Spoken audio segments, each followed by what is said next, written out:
আজকে আমরা কোষে দেখি 11 শুরু করতে চলেছি। দেখো, কোষে দেখি 11 হলো আমাদের একটি শতকরার উপর অধ্যায়। আমরা এই অধ্যায়ে শতকরার বিভিন্ন পদ্ধতি, শতকরার বিভিন্ন রকম নিয়ম শিখব। দেখো, প্রথম অঙ্কটা কি বলেছে? আমার কাছে 50 টাকা আছে।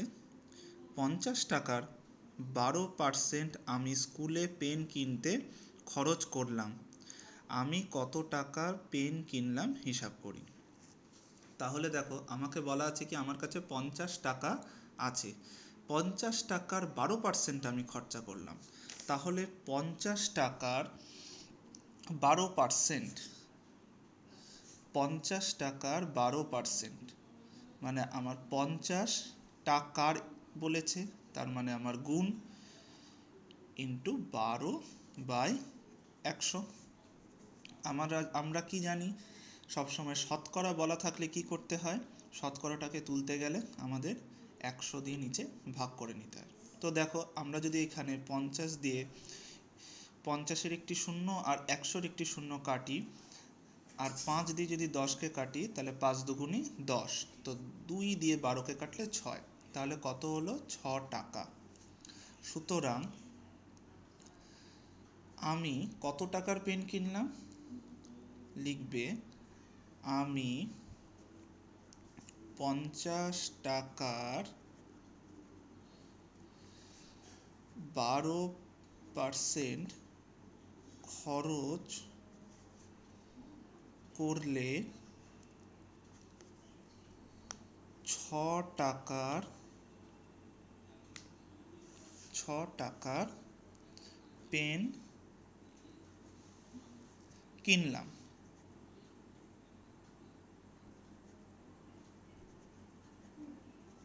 ঠিক আছে, তো প্রথম অঙ্কটা খুব সহজেই আমরা বের করে ফেললাম। এরপরে আমরা 2 নম্বর অঙ্কটায় যাব।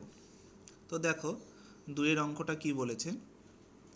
বিদেশ থেকে একটি মেশিন এখানে আনতে 120% কর দিতে হয়। যদি মেশিনটির দাম বিদেশে 3 লক্ষ টাকা হতো, তবে কর দেওয়ার পরে এখানে দাম কত হবে হিসাব করে লিখি। তাহলে দেখো, আমরা এরকম ধরনের যখন শতকরা নিয়মটা করব, তখন কি আমাদের আগের অধ্যায় এবং ক্লাস 7 ও 6-এও যেটা শিখে এসেছিলাম ঐকিক নিয়ম, সেই ঐকিক নিয়মটা আমাদের অবলম্বন করেই এই অঙ্কগুলো করতে হবে। তো চলো, সেই নিয়ম অবলম্বন করে আমরা করে ফেলি। তাহলে সেই একইভাবে আমরা আবার লিখব। গণিতের ভাষায় সমস্যাটি হলো,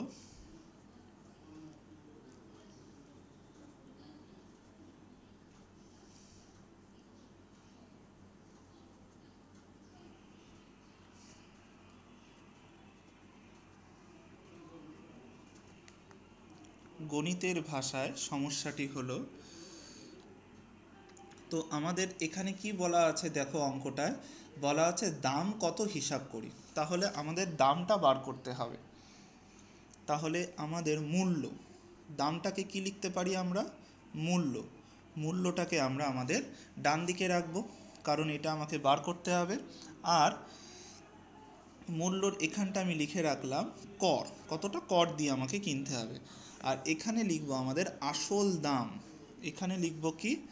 আসল দাম। এখানে লিখলাম আমি আসল দাম।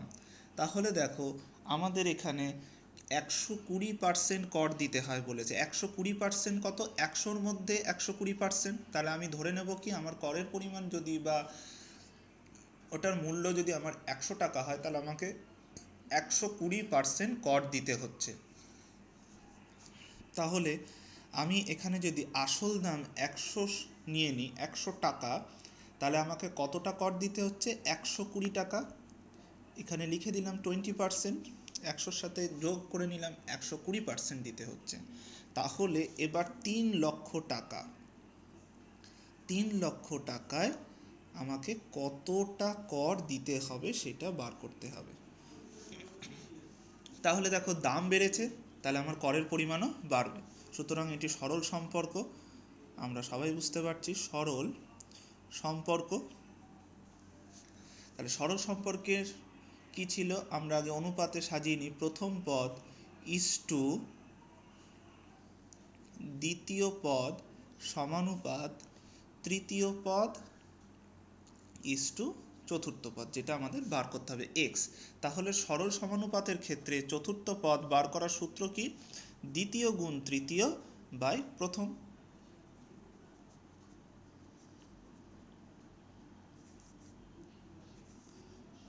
একশো কুড়ি নিচে 100। তাহলে এবার দেখো আমরা যদি এখানে শূন্যগুলোকে কেটে দিই তাহলে কত পড়ে থাকছে, এখানে 120 আর এখানে হচ্ছে যদি গুণ করে নিই 3 বারং 36, আর এখানে একটা দুটো তিনটে আর এখানে একটি শূন্য। তাহলে একক দশক শতক হাজার অযুত লক্ষ, তাহলে কত আমাকে দিতে হচ্ছে, 3,60,000 টাকা। তাহলে কত হচ্ছে আমার, 3,60,000 টাকা। বোঝা গেল?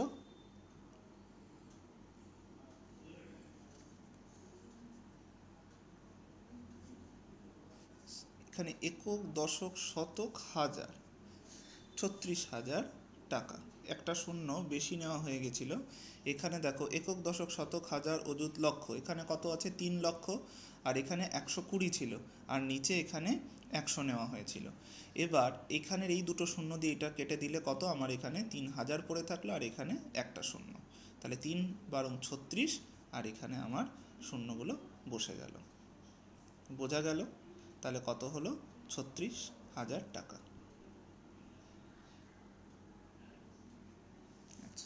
এরপরে আমরা 3 নম্বর অঙ্কটায় যাব। 3,60,000।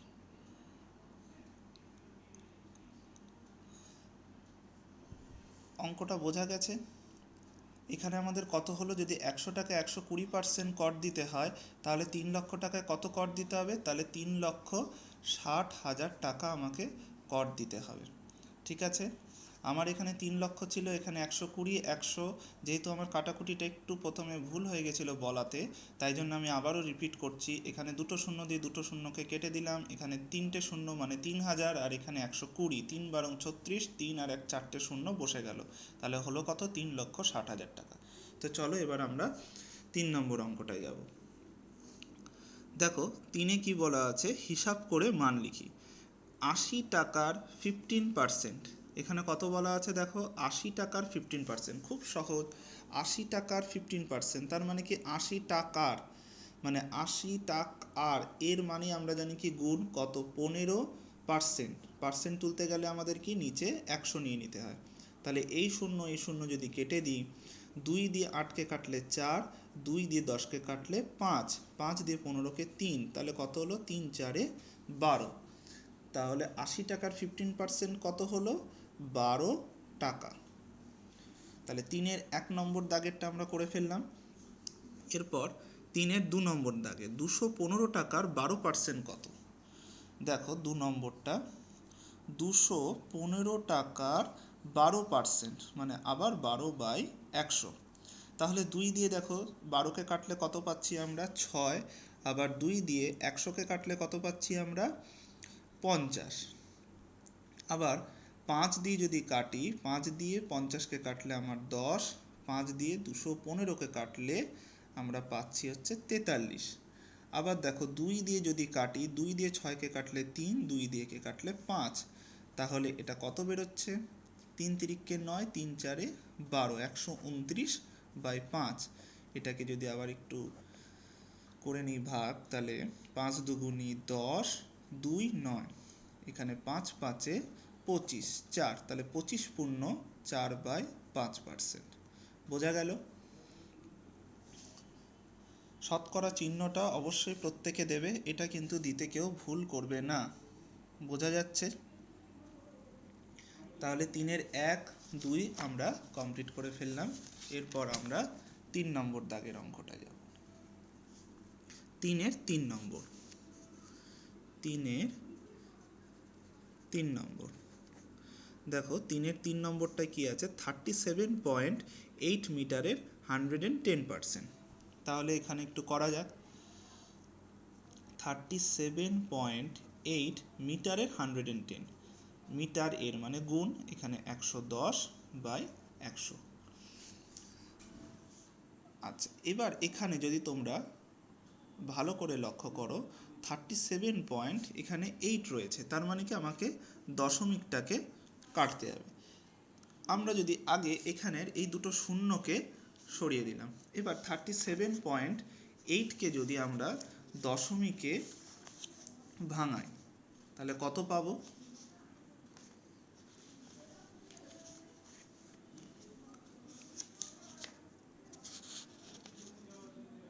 দেখো 37.8 এর যদি আমরা এখানে পয়েন্টটাকে তুলে নিই তাহলে 37,378, একে যদি তুলে দেওয়া হয় তাহলে এখানে 1, এখানে 10। আমরা জানি কি পয়েন্টের এই পাশে যে কোনো সংখ্যাই থাকুক না কেন আমার 1 ধরতে হয়, পয়েন্টের পরে যতগুলো সংখ্যা হয়, দশমিকের পরে যতগুলো সংখ্যা হয় আমার ততগুলো শূন্য বসে। তাহলে এখানে কত পেলাম? 378/10।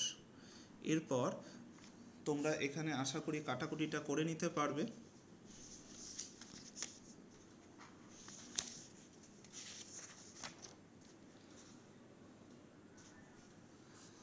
এখানে যদি আমরা এবার একটু সাজিয়ে লিখি 378/10, আর এখানে কত আসছে? 11/10। এবার এই 10টা আমি যদি এখানে ওপরে নিয়ে নিই আর এটাকে যদি আমরা গুণ করে দিই তাহলে আমরা পাবো কত?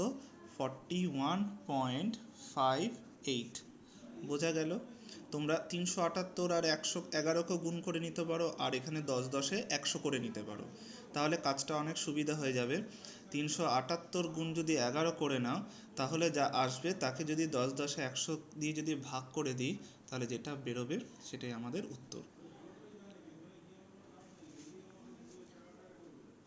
আচ্ছা, এরপরে আমরা 4 নম্বর অঙ্কটায় যাব।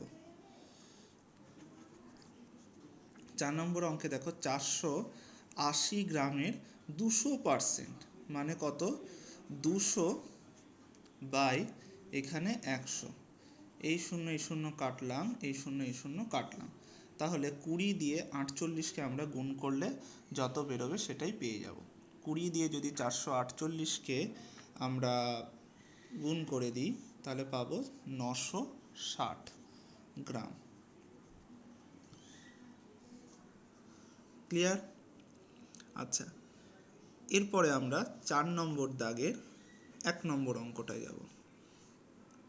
দেখো কি বলেছে, 225 টাকা 5 টাকার শতকরা কত লিখতে বলেছে। 225 টাকা 5 টাকার শতকরা কত আমাকে লিখতে হবে। তো দেখো, 2 টাকা 25 পয়সা, তাহলে 2 টাকা 25 পয়সা, এটা 5 টাকার কত গ্রাম, কত লিখতে হবে, 5 টাকার কত, এটা আমাকে বার করতে হবে। তো তাহলে দেখো এখানে কত আছে? 2 টাকা 25, তাহলে এই 2 টাকা 25 আমরা যদি এখানে তুলে নিই তাহলে এখানে 100 আর এখানে 5 টাকার কত, এখানে গুণ 5 আমরা লিখলাম। তো এরপরে দেখো আমরা এখানে যদি এই নিয়মটা করি তাহলে আমাদের কি দাঁড়াচ্ছে, দেখো 5 টাকার শতকরা কত কিন্তু আমি বুঝতে পারলাম না। 2 টাকা 25 পয়সা 5 টাকার শতকরা কত আমাকে বার করতে হবে। তাহলে কত? 5 টাকার মধ্যে 2 টাকা 25 আমাকে যদি হিসাব করে নিতে হয় তাহলে আমরা 100টাকে কখনোই তলায় নিতে পারবো না। তাহলে আমাকে করতে হবে কি, দেখো 2 টাকা 25 কতর মধ্যে বলেছে? 5 টাকার মধ্যে বলেছে। ভালো করে বুঝবে, 2 টাকা 25 কতর মধ্যে বলেছে? 5 টাকার মধ্যে বলেছে। তারপরে কি চাওয়া হয়েছে আমার কাছে? এর শতকরা কত। যেহেতু শতকরা বলা হয়েছে তাই জন্য কি করব, আমি এখানে গুণ 100 নিয়ে নিলাম। এবার দেখো যদি কিনা 5 দিয়ে 100কে কাটি তাহলে কত হলো? 5 20 100। এবার 20 দুগুণে 40, 25 দুগুণে 50। তাহলে যদি এটাকে করি 40 5-এ 45%। 2 টাকা 25কে যদি তোমরা 20 দিয়ে গুণ করো দেখো 45 বেরোবে। আমি দেখিয়ে দিচ্ছি 2 টাকা 25, যদি 20 দুগুণে 40 করে নাও আর 25 দুগুণে 50 মানে 5 পয়েন্টের পরে 5 আর 20 দুগুণে 40 পয়েন্ট তুলে দিয়ে এটাই বসে গেল। আরও বেটার হয় যদি তোমরা এখানে পয়েন্ট তুলে এখানে 100 নিয়ে নিতে পারো, তাহলে 100 100 কেটে গেল, 225কে 5 দিয়ে কেটে দিলেও হয়ে যাবে। দেখো সেই নিয়মটাও আমি এখানে আবার দেখিয়ে দিচ্ছি, যে ধরো তুমি এখানে 2 টাকা 25 নিলে, এবার এখানে পয়েন্টটাকে 100 তুললাম আর এখানেও 100 লিখলাম, কতর মধ্যে 5 টাকার মধ্যে, তাই 5, এই 100 100 কেটে দাও, 5 দিয়ে 225কে কাটলে কত পেলাম, 45%। বোঝা গেল? এই নিয়মটাও অ্যাপ্লাই করতে পারো, এটাও করতে পারো, যেটা তোমাদের সহজ মনে হবে সেই পদ্ধতিতেই তোমরা করবে। আচ্ছা, এরপর দেখো 4-এর 2 নম্বর অঙ্কটা কি বলা হয়েছে, 85 গ্রাম 17 কিলোগ্রামের শতকরা কত। ঠিক একই রকম অঙ্ক, 85 গ্রাম 17 কিলোগ্রামের শতকরা কত। তাহলে 85 আমার কি বলেছে, গ্রাম, কতর মধ্যে বলেছে, 17 কিলোগ্রাম, মানে 17 কেজির মধ্যে কত, সেটা আমাকে শতকরায় বার করতে হবে। বোঝা গেল? তো এখানে যেহেতু গ্রাম আছে তাই 17 ইন্টু আমিও এখানে 1000 করে দিলাম, আর এখানে আমি লিখলাম হচ্ছে কত, শতকরা তো বার করার জন্য 100, এটা আমি বার করলাম। ঠিক আছে, বলেছে কত, শতকরা হিসাব করতে বলেছে মানে 100, আর এখানে 1000 লিখলাম কারণ আমরা জানি কি গ্রামের সাথে 1000 গুণ করলেই আমরা কিন্তু ওখানে পেয়ে যাব 17 কিলোগ্রাম, মানে 17,000 গ্রাম, তাই জন্য এটাকে আমি জাস্ট ভাঙিয়ে নিলাম। তো এইবার যদি তোমরা এখানে এই শূন্য কেটে দাও আর এই শূন্য কেটে দাও, তাহলে এখানে পড়ে থাকলো 10, 17 দিয়ে 85কে কাটলে 5, 5/10 মানে হচ্ছে 5/10, তাহলে 10 দিয়ে যদি আমরা 5কে ভাগ করি, 5 10 50, তাহলে 5 10 50, 10 দিয়ে এখানে হচ্ছে পয়েন্ট দিয়ে একটা শূন্য আনলাম, 5 10 50, তাহলে কত হলো, 0.5%। বোঝা গেল? এটা কত পেলাম আমরা, 0.5%। এবার 3 নম্বর অঙ্কটা দেখা যাক। 3-এ কি বলা হয়েছে, 2 কিলোগ্রাম 250 গ্রাম 0.72 কুইন্টালের কত শতকরা, সেটা বার করি। তো আশা করি এই একই রকমভাবে দুটো অঙ্ক যখন করে দিয়েছি, 3 নম্বর অঙ্কটাও তোমরা পেরে যাবে। এখানে তাও বলে নিচ্ছি, 2 কিলোগ্রাম 250 গ্রামকে তোমরা টোটালি গ্রামে নিয়ে নেবে, আর 0.72 কুইন্টালকেও শতকরা নিয়ে বার করে ফেলবে। যদি কখনো অসুবিধা হয় আমাকে জানাবে, আমি নিশ্চয়ই করে দেবো। তো এবার দেখো 5 নম্বর অঙ্কটার দিকে আমরা যাই। আমরা 5 নম্বর অঙ্কে যাব। 5-এ কি বলা আছে দেখো, শতকরা ভগ্নাংশ দশমিক ভগ্নাংশ। তো প্রথমে কি বলা আছে, 15 শতকরা, ভগ্নাংশ কত দেওয়া আছে, 3/20, আর দশমিক করা আছে কত, 0.15। তো এটা কিভাবে এলো, আমাকে শতকরা 15 বলেছে, ভগ্নাংশ মানেই কি, আমি 15 তলা এখানে 100 নিয়ে নেব, তাহলে 15কে যদি আর 100কে কাটাকুটি করি, 5 দিয়ে 3, 5 দিয়ে 100কে কাটলে 20, 3/20, সেটাই লেখা হয়েছে ভগ্নাংশে। আর 20 দিয়ে যদি 3কে আমরা করি, তাহলে 0 পয়েন্ট, আর এখানে হচ্ছে 20, 1কে 20, তাহলে 10 0 5 20 100, তাহলে কত পেলাম, 0.15। বোঝা গেল কিভাবে এসছে? ঠিক একইভাবে দেখো 22/1/3টাকেও করা আছে, 22/1/3, এটাকেও আমাকে বার করতে হবে কি, ভগ্নাংশ আর দশমিক ভগ্নাংশ। তো 22/1/3কে যদি আমরা পূর্ণ ভগ্নাংশে নিয়ে নিই, তাহলে কত পাবো, 67/3। তাহলে একে যদি আমরা দশমিক ভগ্নাংশে নিতে গেলে আমাকে কি করতে হবে, তাহলে আমাকে আগে এখানে শতকরাটা করতে হবে, 67/3, আর এখানে গুণ 100 হয়ে যাবে, তাহলে কত পেলাম, 67/300, তাহলে 300 দিয়ে 67কে ভাগ করে যেটা পাবো সেটাই আমাদের অ্যান্সার। আশা করি বোঝা গেল।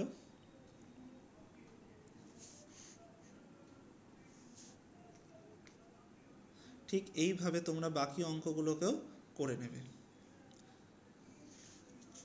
এবার আমাদের মূল অঙ্ক 6 দাগ থেকে শুরু হলো। 6 দাগের অঙ্কটা খুব ইম্পর্টেন্ট অঙ্ক, যেটা পরীক্ষায় বহুবার এসেছে। এই অঙ্কটা তোমরা ভালো করে বুঝে নেবে। দেখো কি বলেছে, জলে হাইড্রোজেন ও অক্সিজেন 2:1 অনুপাতে আছে। জলের মোট পরিমাণে হাইড্রোজেন ও অক্সিজেনের শতকরা কত আমাকে লিখতে বলেছে। তাহলে আমি এখানে যদি করে নিই হাইড্রোজেন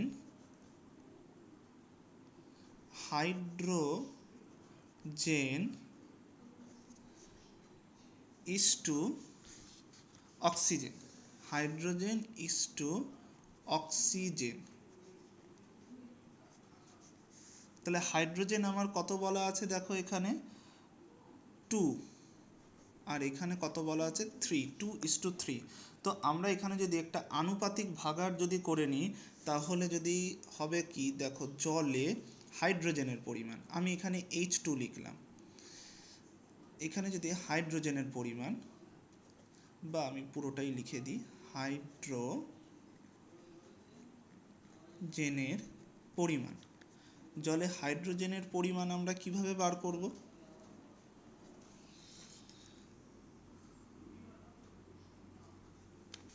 দেখো 2:3 অনুপাতে জলে হাইড্রোজেন আর অক্সিজেন আছে, তাহলে হাইড্রোজেনের পরিমাণটা কত 2, আর এখানে আমরা কত করে নিলাম 2/3।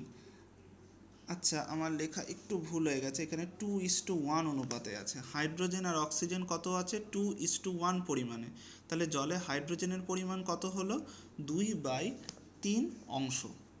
আমরা এখানে যখন হাইড্রোজেন নিলাম নিচে আনুপাতিক ভাগাড় করে নিলাম, মানে 2 আর 1 যোগ করে এখানে 3 পেয়ে গেলাম। বোঝা গেল?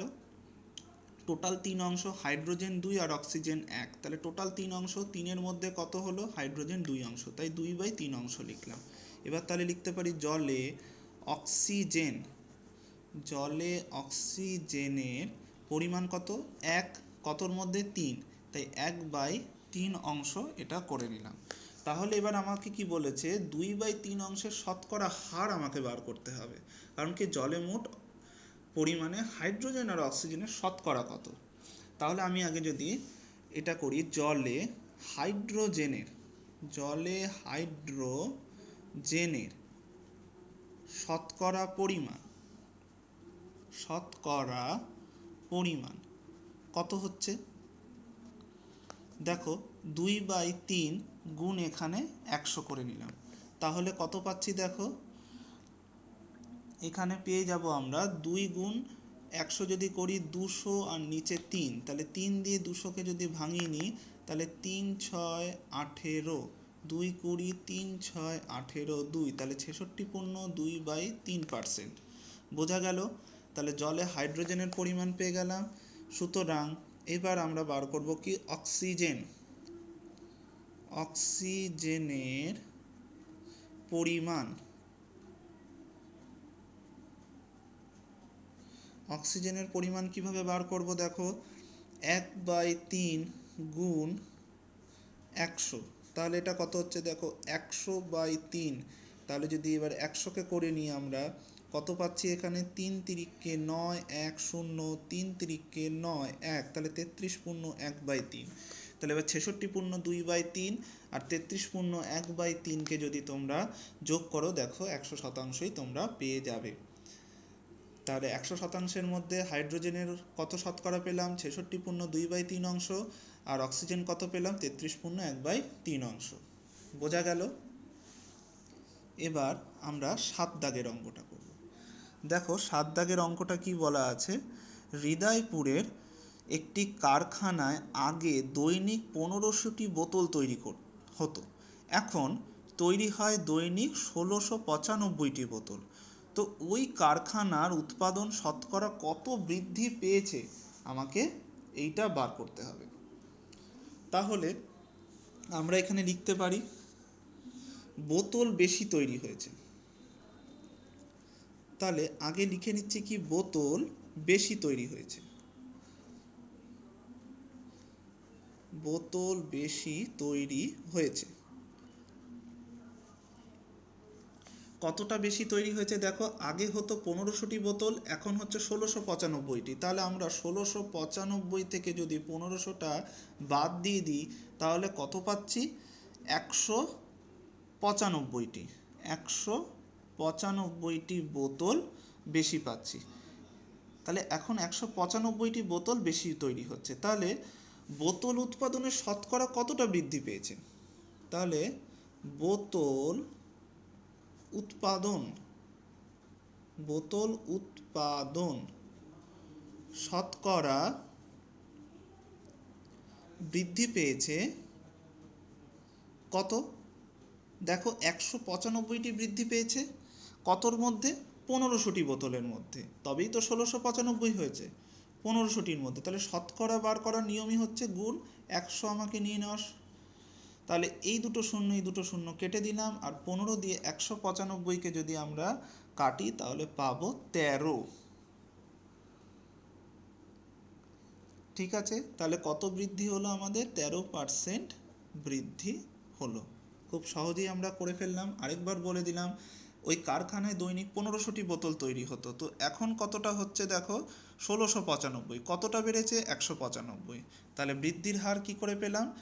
195 কতর মধ্যে? 1500-র মধ্যে বৃদ্ধি হয়েছে, তাই আমরা লবে লিখলাম 195 আর হরে লিখলাম 1500। যেরকমটা বুঝে নেবে, তোমাদের পরীক্ষায় যেমন নম্বর দেওয়া হয়, কেউ ধরো 20-তে 15 পেলে, তাহলে 15 উপরে লেখা হয় কতর মধ্যে? 20-র মধ্যে। ঠিক সেটাই লিখলাম। আর শতকরা কত বৃদ্ধি, তাই আমরা 100% নিয়ে নিয়েছি। তো আমার বেরোলো কত? 13%। বোঝা গেল? তো আজকে আমরা এই 7 অবধি অঙ্কগুলো করলাম, বাকি অঙ্কগুলো আমরা নেক্সট ভিডিওতে করব।